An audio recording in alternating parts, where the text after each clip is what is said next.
Hello friends, welcome back to my channel. So పండగ వస్తుంది కదండి, మా ఇంట్లో పిండి వంటలు స్టార్ట్ అయినాయి. సో మీరు చాలా మంది వ్యూవర్స్ వ్యూ చేస్తారు కదా, సబ్స్క్రైబ్ చేయట్లేదండి. సో మాకు మీ సజెషన్స్ కూడా కావాలి. సో కామెంట్ లో సజెస్ట్ చేయండి ఏమన్నా మేము తప్పు చేస్తే. సో టైం వేస్ట్ చేయకుండా బ్లాగ్ లోకి వెళ్ళిపోదాం.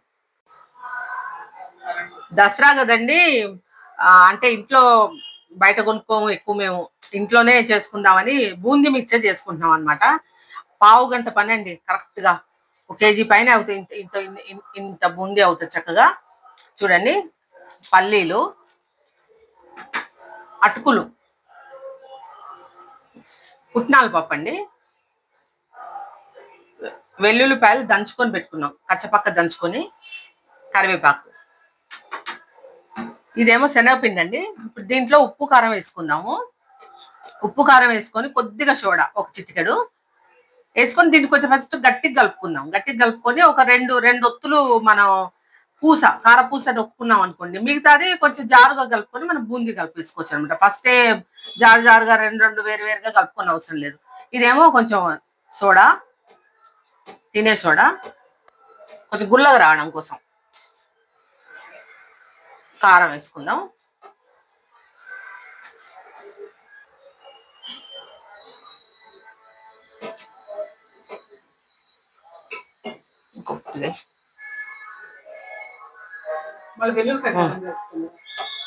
ఒట్టి ఈ పిండి వరకే ఉప్పు కారం వేసుకున్నామండి. మళ్ళీ వెల్లుల్లిపాయ కారం వేసుకోవాలి మనం. అది కారం ఉప్పు మళ్ళీ ఆ వెల్లుల్లిపాయలు వేసుకొని వాయికి కలుపుకుంటా ఉంటే మనకు కరెక్ట్ గా పడుతుంది. చూడండి, కలుపుకున్నాం కదా. దీంట్లో కొంచెం గట్టిగా కలుపుకుందాం. ఫస్ట్ కారపూస నొక్కున్నాక అప్పుడు మళ్ళీ బూందీకి లూజు కలుపుకుందాం. ఇంకా సన్న కారపూస కోసం కొంచెం గట్టిగా పిండి కలిపేసుకున్నాము. ఒక 2 గొట్టాలు 3 గొట్టాలు మనం సన్నం కారపూస చేసుకున్నాక మిగతాది జారు కలుపుకొని బూందీ నొక్కుకోవడమే, బూందీ వేసుకోవడమే.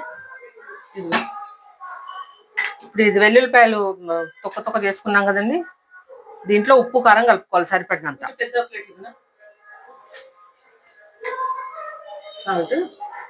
సాల్ట్ వేసుకున్నాము.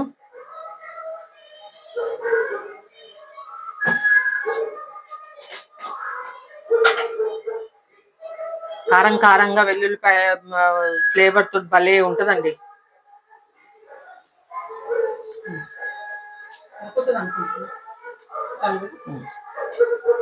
మనం ఆల్రెడీ పిండిలో కూడా ఉప్పు కారం వేసుకున్నాం కదా, ఇది మొత్తం అన్నిటి కలిపి సరిపోద్ది. కరివేపాకు, వెల్లుల్లిపాయలు మంచి ఫ్లేవర్ అన్నమాట. ఇంకా అన్ని రెడీ అయిపోయినాయి, మనం బాండి పెట్టేసుకుందాం. ఆయిల్ పెట్టుకున్నానండి. అంటే ఎక్కువ వేసుకుంటే త్వరగా అయిపోద్ది, కానీ నాకు మళ్ళీ నూనె అంతా కాక నూనె అయిపోద్ది కదండి. ఒక ప్యాకెట్ అంతా వేస్ట్ అవుద్దని ఇంతే వేసాను. కొంచెం ఒక 2 ఆయిల్ ఎక్కువ అవుతుంది అంతే కదా, అంటే ఎక్కువ కాక నూనె అయిపోద్ది కదా అనేసి. నూనె వేడెక్కిందండి. ఇట్లాంటి ఒక జల్లి గంట తీసుకొని, అంటే మళ్ళీ అందులో వేస్తే అన్ని చెదిరిపోతాయి కదా.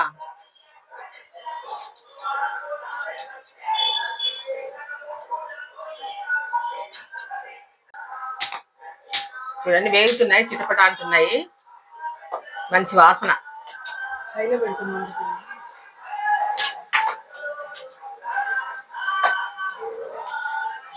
చూడండి, గోల్డెన్ బ్రౌన్ కి వచ్చేసాయి, వేగిపోయాయి.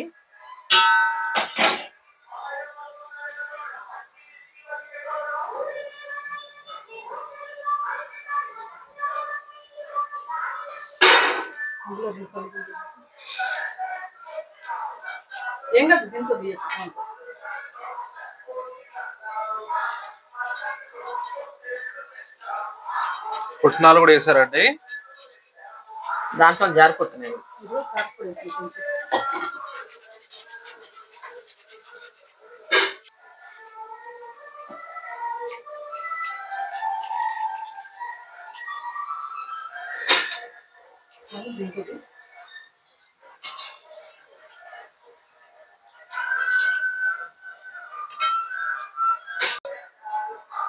ఏ వాయికి ఆ వాయి వెంటనే కారం వేస్తూ ఉండాలి. నా వేడి మీద అయితేనే కారం ఉప్పు సరిగ్గా పడుతుంది అనమాట. అట్లా మనం అన్ని వేస్తున్నట్టుగా అందులో కలిపేసుకుంటా ఉండాలి, లేకపోతే ఉప్పు కారం పట్టదు మళ్ళీ.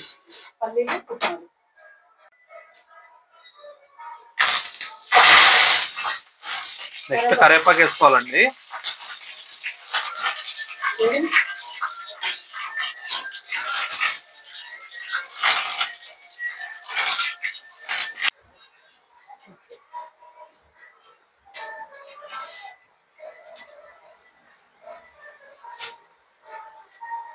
అటుకులండి కొన్ని కొన్ని వేసుకుందాం.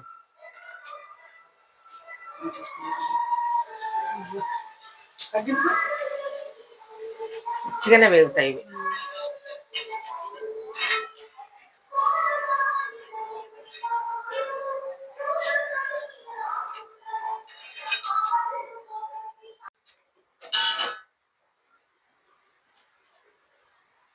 అటుకులు వేస్తాం కదండి, మళ్ళీ దాంట్లో ఉప్పు కారం కలిపేసుకోవాలన్నమాట. ఎల్లుల్లిపాయ ఉప్పు కారం ఇట్లా అనడమే, ఏం కలపక్కర్లేదు. చూడండి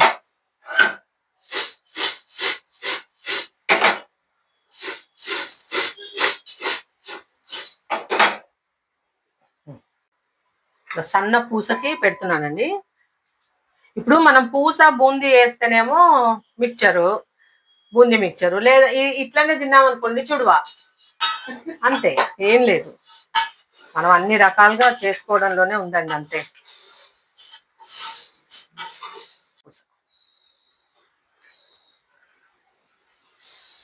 సన్న కారపూస వేసుకుంటున్నామండి ఇప్పుడు మనం.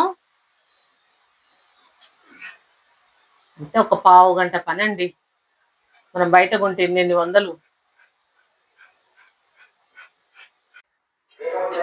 ఇలాంటి ఒక 2-3 చేసేసుకుంటే మనకి ఇట్లా ఇట్లా చేసుకుంటాం కదా, చిన్న చిన్న ముక్కలు చేస్తాం కదా, అప్పుడు సరిపోద్ది బూందీకి దీనికి.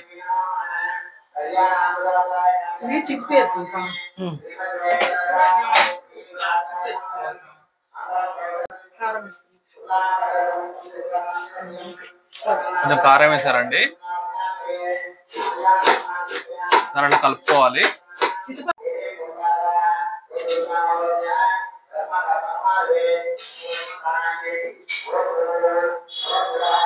సో తీయగానే మళ్ళీ కొత్తది వేసుకోవాలండి, కొత్త వాయ. 2-3 ఒత్తులు అంటే 2-3 ఇవి చేసుకుంటాం అంతే, మిగతా అంతా. మళ్ళీ దీనిలో కారం ఎప్పటికప్పుడు కలుపుకోవాలి.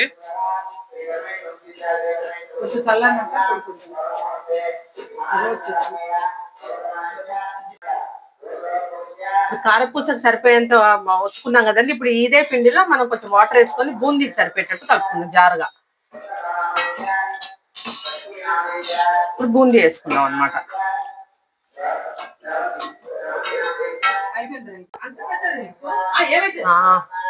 సరే,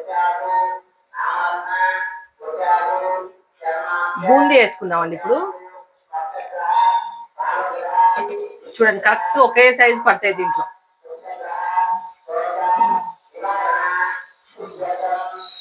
కనబడుతుందా మీకు?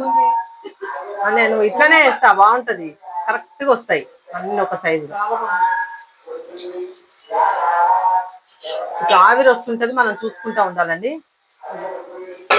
చూపెట్టు,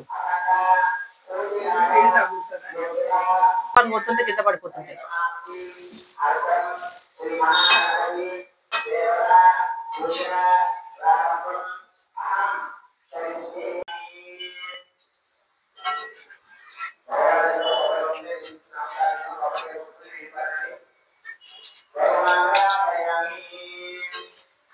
సో బూందీని మొత్తం అట్లా తీసుకొని మనం ఇంతకు మిక్స్ చేసుకోవాలి. పిండి కూడా అయిపోవచ్చింది.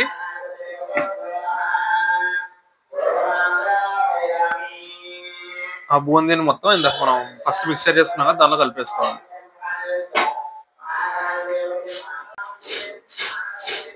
చూడండి అన్ని వేసేసుకున్నాం కదా, ఇప్పుడు ఇట్లా అన్ని ఒక్కసారి మంచి కలుపుకోవాలన్నమాట.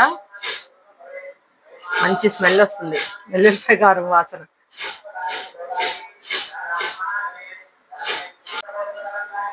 టేస్ట్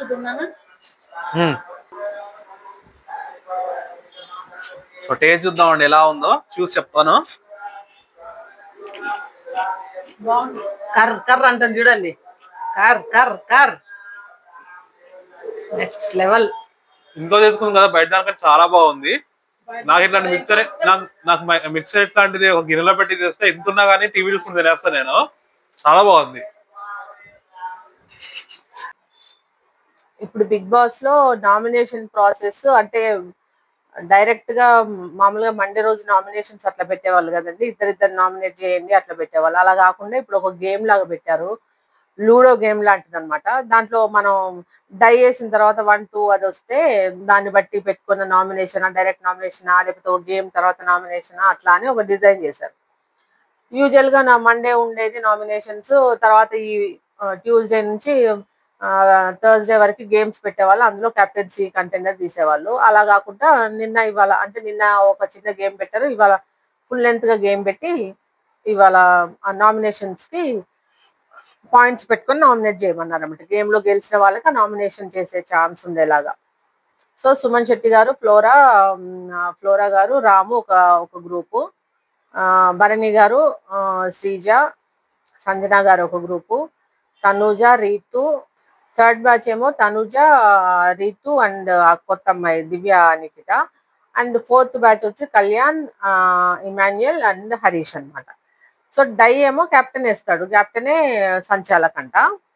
సో ఆయన డై వేసి ఎవరినన్నా పిలవచ్చు, కాయిన్ మూవ్ చేయడానికి ఎవరినైనా పిలవచ్చు, ఎన్నిసార్లు అయినా పిలవచ్చు, అది ఆయన డెసిజన్ అన్నమాట. సో ఆయన కంటిన్యూగా పిలుస్తున్నారు, తనుజని పిలిచాడు. తర్వాత ఫస్ట్ సుమన్ శెట్టి గారికి ఛాన్స్ వచ్చింది. సుమన్ శెట్టి గారు అంటే డైలో ఛాన్స్ వచ్చింది. సుమన్ శెట్టి గారు ఎవరిని నామినేట్ చేశారు, ఆ రీతుని నామినేట్ చేశారు. అదొక పెద్ద ఆర్గ్యుమెంట్, సిల్లీ ఆర్గ్యుమెంట్స్, యాక్చువల్గా పాయింట్స్ ఏం లేవు. అంటే యాక్చువల్గా అమ్మాయి అసలు పోయిన వారమే వెళ్ళాలి, ఈసారి అర్థం పోయిన వారం సేవ్ అయిపోయింది, ఈ వారం మళ్ళీ నామినేషన్స్ అనేసరికి పాపం దుఃఖం ఉప్పొంగుకు వస్తుంది అనమాట, కోపం. పాపం కెప్టెన్ ఫీల్ అయిపోతున్నాడు, ఆ అమ్మాయి ఫీల్ అయిపోతుంది. సరే ఆయన నామినేట్ చేశారు. తర్వాత నెక్స్ట్ మళ్ళీ గేమ్ పడింది, గేమ్ పడిన తర్వాత మళ్ళీ భరణి గారు వాళ్ళ గ్యాంగ్ గెలిచింది అనమాట. వాళ్ళు ఏం చేశారు, ఫ్లోరా గారిని నామినేట్ చేశారు. మళ్ళీ గేమ్ పడింది, మళ్ళీ సుమన్ శెట్టి గారు వాళ్ళు గెలిచారు. వాళ్ళు ఏం చేశారు, సంజన గారు నామినేట్ చేశారు. ఇవన్నీ ఆర్గ్యుమెంట్స్ జరుగుతున్నాయి. ఇంకా మామూలుగా నామినేషన్స్ అంటే ఇంకా ఒకరి మీద ఒకరు చెప్పుకోవడం ఉంటది కదా. సంజన గారి దగ్గరకు వచ్చేసరికి అమ్మా రాముని ఈ యాంగిల్ లో నేను ఎప్పుడు చూడలేదమ్మా, అసలు బాగా యాటిట్యూడ్ పెట్టి భలే పాయింట్స్ పెట్టి మాట్లాడాడు. రాముని ఫస్ట్ టైం అలా చూడడం అయిపోయింది. ఇన్నిసార్లు డై పడుతున్నప్పుడు కళ్యాణ్ వాళ్ళ నుంచి ఒక్కసారి పిలిచాడు, తర్వాత ఎప్పుడు పిలవలేదు వాళ్ళని. ఎందుకంటే ప్రాబబ్లీ ఆ స్ట్రాటజీ ఏంటంటే ఆ కెప్టెన్ది కళ్యాణ్ వాళ్ళ నామినేషన్ లో ఉండకూడదు అనేది నాకు అనిపించింది. ఓకే, ఫేర్ ఛాన్స్ ఇవ్వచ్చు, అబ్బాయి కాదనట్లేదు. అబ్బాయిని ఇమాన్యుయల్ కానీ వాళ్ళని ఎవరిని పిలవలేదు. అసలు లాస్ట్ ఒకటేసారి కళ్యాణ్ పిలిచారు, ఒక్కటే మూవ్, ఆ తర్వాత అసలు పిలవలేదు. తర్వాత ఏమైంది లాస్ట్ కి, తర్వాత శ్రీజ అదే బర్ని గారు వాళ్ళు గెలిచినప్పుడు శ్రీజ వచ్చి దివ్య నిఖితాని నామినేట్ చేసింది అనమాట.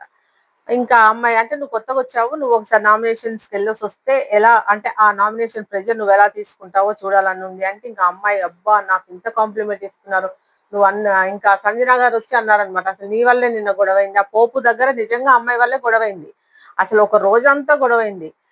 దానివల్ల గొడవైంది, నువ్వు అందరిని మ్యానిపులేట్ చేస్తున్నావు అంటే I will take it as a compliment, నేను ఇంత 14 మందిని నేను మ్యానిపులేట్ చేయగలుగుతున్నానంటే ఇట్స్ ఏ కాంప్లిమెంట్, అది ఇదని అమ్మాయి ఓవర్ యాక్షన్ చేసింది. అంతా సరిపోయింది. ఇప్పుడు ఒకసారి నామినేషన్స్కి వెళ్ళేసి వస్తే ఆ ప్రెజర్ ఏంటో తెలుస్తుంది ఆమె కూడా. వీళ్ళంతా బాగా డిసైడ్ చేసుకొని పిఆర్ పెట్టుకొని వచ్చిన వాళ్ళండి, వీళ్ళేం భయపడట్లేదు అందుకే. తర్వాత హరీష్ గారిని నామినేట్ చేశారు, అదేది మళ్ళీ రాము వచ్చి హరీష్ ని నామినేట్ చేస్తే అబ్బాబ్బా ఆయన దాన్ని ఏమంటారు, అపరిచితుల్లాగా బిహేవ్ చేస్తారు నామినేషన్స్కి వచ్చేసరికి. ఇంక ఏం మాట్లాడతారో అర్థం కాదు. అసలు నువ్వు నా ఫ్రెండ్ కాదు, ఫ్లోరా వచ్చి పాయింట్స్ చెప్తుంటే ఆయనకు నచ్చట్లేదు, ఇంకా నామినేషన్స్కి వెళ్ళడం నచ్చట్లేదు, ఎవరికి నచ్చదు. కానీ మన బిహేవియర్ ఎలా ఉందనేది కూడా మనం చూడాలి కదా. ఇప్పుడు ఇన్నిసార్లు నామినేషన్ లో ఉండి వస్తున్నాడు, అయినా సరే ఆయన మారట్లేదు, అసలు ఇంత కూడా చేంజ్ అవ్వట్లేదు. సరే వీళ్ళందరూ నామినేషన్ ఇవాళ శ్రీజ, సంజన, దివ్య, రీతు, హరీష్, ఫ్లోరా ఉన్నారు నామినేషన్స్ లో. ఇప్పుడు వీళ్ళందరిలో మళ్ళీ మళ్ళీ ఫ్లోరా గారు, మళ్ళీ మా రీతు అండ్ హరీష్ గారి లీస్ట్ లో ఉంటారు నాకు తెలిసి. ఈసారన్నా హరీష్ గారు కానీ రీతు గారు వెళ్తే బాగుంటుంది. ఫ్లోరా డీసెంట్ గా ఆడుకుంటుంది, ఎవరితో ఏ గొడవలు లేవు. ఎందుకు అమ్మాయి అంటే ఈ దరిద్రం అంత లేదు, అమ్మాయి పాటికి అమ్మాయి ఆడేసుకుంటుంది. ఓకే, ఇప్పుడు గేమ్ లో వీళ్ళతో ఉంటుంది వాళ్ళతో ఉంటుంది అంటే టైం బట్టి మారుతూ ఉంటారు, అది తప్పు కాదు. ఇంక ఇప్పుడు రీతు, హరీష్ మళ్ళీ వాళ్ళిద్దరి నుంచి ఫ్లోరాన్ పంపిస్తే మనం ఇది బిగ్ బాస్ గేమే, ఇంకా వాళ్ళ వాళ్ళ స్క్రిప్ట్ ప్రకారం వాళ్ళు వెళ్తున్నట్టే మనం అర్థం చేసుకోవాలి. సో నెక్స్ట్ ఇప్పుడు రేపటి నుంచి మేబీ కెప్టెన్సీ దాని గురించి గేమ్స్ ఉంటాయి అనుకుంటానండి. రేపు దాని గురించి డిస్కస్ చేసుకుందాం. ఇవాళ వరకైతే కళ్యాణ్ అట్లీస్ట్ సేఫ్ అయ్యాడు. అది నాకు బాగా అనిపించింది. అంటే ఈ వీక్ కొంచెం అబ్బాయి ప్రూవ్ చేసుకోవడానికి రేపు కెప్టెన్సీ కంటెండర్ షిప్ లో అన్న గెలిస్తే కొంచెం తను ప్రూవ్ చేసుకోవడానికి ఉంటుంది. కొంచెం చేంజ్ అయ్యాడు. చెప్పాలంటే తనకి రియలైజ్ అయ్యాడు అనిపిస్తుంది. కొంచెం బయట వచ్చి నుంచి దివ్య చెప్పిన విషయమే అవనివ్వండి, నాగార్జున గారు చెప్పింది అవనివ్వండి, నీ గేమ్ నువ్వు చూసుకో, ఇట్లా కాదు అని ఆయన అడ్వైస్ ఇవ్వడం, అదంతా ఆ అబ్బాయి కొంచెం మెదడుకు తీసుకున్నాడు. నిన్న భరణి గారు కూడా కూర్చోబెట్టి బాగా మాట్లాడారు. సో తనుజ ఒకటి చాలా ఎక్కువ చేస్తుందండి. ఇరిటేషన్ వస్తుంది. ఇంకా అమ్మాయి మీద ఆ ఇంప్రెషనే పోతుంది. ఫస్ట్ 2 వీక్స్ చాలా బాగా అనిపించింది. అంటే డీసెంట్ గా నీట్ గా ఉంది. అమ్మాయి నోరేసుకొని పడిపోతుంది. అసలు అన్నెసెసరీ ఆర్గ్యుమెంట్స్, అన్నెసెసరీ ఏడుపులు, అన్నెసెసరీ అలుగుడు, ఇవన్నీ ఏంటి నాకు అర్థం కాదు. మరీ ఓవర్ గా అనిపిస్తుంది. నోరేసుకొని పడిపోతుంది. అంటే మళ్ళీ నామినేషన్స్ లో లేదు. ఆ కాన్ఫిడెన్స్ లెవెల్స్ అట్లా ఉన్నాయన్నమాట. ఇమాన్యుయల్ బాగా ఆడుతున్నాడు, తను నామినేషన్స్ లో లేడు. మరి శ్రీజ నామినేషన్స్ లో ఉంది మళ్ళీ. సో నామినేషన్స్ లో లేని వారు కళ్యాణ్, వీళ్ళంతా తనూజ, కళ్యాణ్, భరణి గారు, వీళ్ళంతా మనం అనుకున్నట్టు టాప్ 6 టాప్ 5 అనుకున్న వాళ్ళే. వాళ్ళు ఎలాగూ లేరు. ఎటొచ్చి ఇప్పుడు గేమ్ అంతా రీతుకి మా హరీష్ కి మధ్యలో జరుగుతుంది. ఇప్పుడు మళ్ళీ వీళ్ళిద్దరిని తీసుకొచ్చి ఫ్లోరాన్ చేశారని అంటే మళ్ళీ సేమ్ బిగ్ బాస్ అనుకున్నట్టే జరుగుతున్నట్టు గేమ్. ఇక్కడ పెద్ద గేమ్ అంతా మనం పిచ్చోళ్ళమే చూస్తున్నట్టే. ఆయన ఎలా ఆడిస్తుంటే వీళ్ళు అలా ఆడుతున్నారు. సో రేపు కెప్టెన్సీ టాస్క్ ల గురించి మాట్లాడుకుందామండి, గేమ్స్ చూసి. అప్పటి వరకు ఉంటాము. మా వీడియోస్ కనుక నచ్చితే ప్లీజ్ లైక్ చేయండి, షేర్ చేయండి, సబ్స్క్రైబ్ చేయండి. కొంచెం ఫుల్ లెంత్ లో మా మా వీడియోని చూడండి. ఎండ్ వరకు చూస్తే కదా ఈ బిగ్ బాస్ రివ్యూ వస్తుంది. ఇవాళ ఇవాళ ఆల్రెడీ బూందీ మిక్చర్ చేసుకున్నాము, అది కూడా వీడియో పెట్టాం. కాబట్టి కొంచెం ఫుల్ లెంత్ లో ఎంతో పెట్టట్లేదు కదా మేము, 10 to 12, 13 మినిట్స్ పెడుతున్నాం, అంతకు మించి పెట్టట్లేదు. కొంచెం మమ్మల్ని ఎంకరేజ్ చేయడానికి ట్రై చేయండి. మీకు మా సైడ్ నుంచి ఏమైనా తప్పులుగా లేకపోతే ఏదైనా ఇంకా బెటర్మెంట్ చేసుకోవాలని ఉంటే కొంచెం కమెంట్ చేయండి. దాన్ని మేము ఫాలో అవుతాం. మేము రిప్లైస్ ఇస్తున్నాం. మన మాక్సిమం మాకు వచ్చిన కామెంట్స్ కి 100% రిప్లై ఇస్తున్నాం మేము. తప్పకుండా మీ మీ సజెషన్స్ మేము తీసుకుంటాము. థ్యాంక్ యూ సో మచ్ అండి.